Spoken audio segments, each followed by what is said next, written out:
Hi, I'm Amanda Ruiz. I am an assistant professor at University of San Diego in the Department of Mathematics.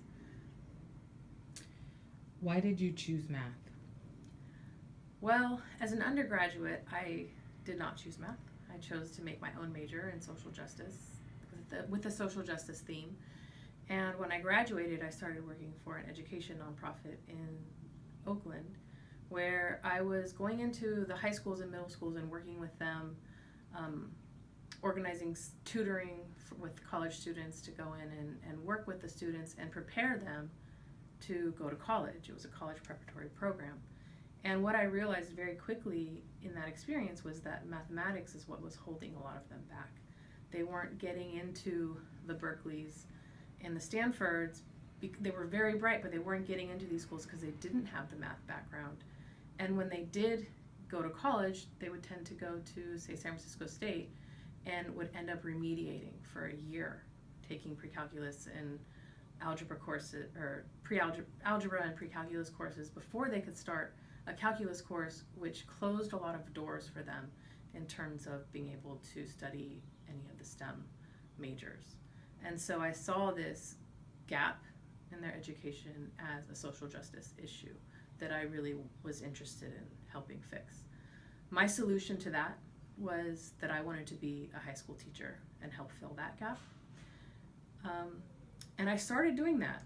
I had taken calculus in high school, right, in college, and started teaching math, and I was in way over my head. Not just because of the structural difficulties of teaching high school in Oakland, but of the content.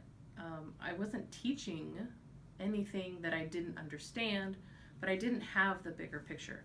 So I decided to take a break from teaching high school and go back to school and take some more math classes. And once I did that, I didn't stop. What resources helped you learn about graduate school, get into graduate school, finish graduate school? Well, I kind of accidentally found graduate school.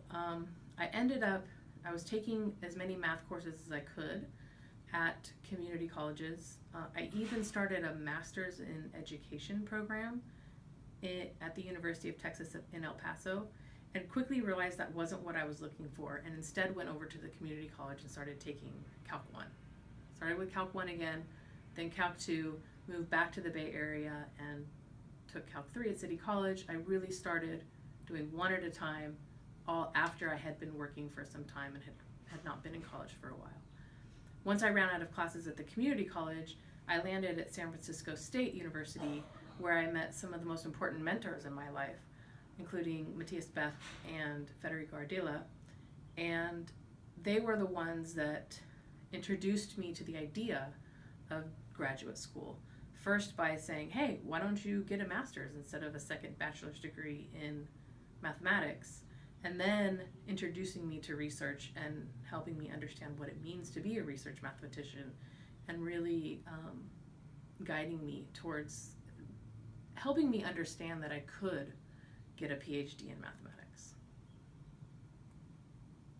What advice would you give a young woman or girl that is pursuing mathematics? I would say that something about the culture, the dominant culture around mathematics, makes a lot of us feel like we're not very good at it. And what's helped me is to surround myself with people who I think are awesome and who think I'm awesome. And we tell each other that as often as we can.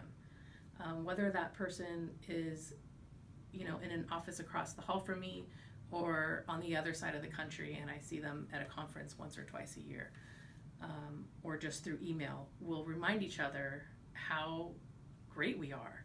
And I think that that's really important, to have that community that recognizes your strengths and what it is that you bring to the table, because I think all of us bring something very different and unique and very important to the table. And so recognizing that and being reminded of that is really important.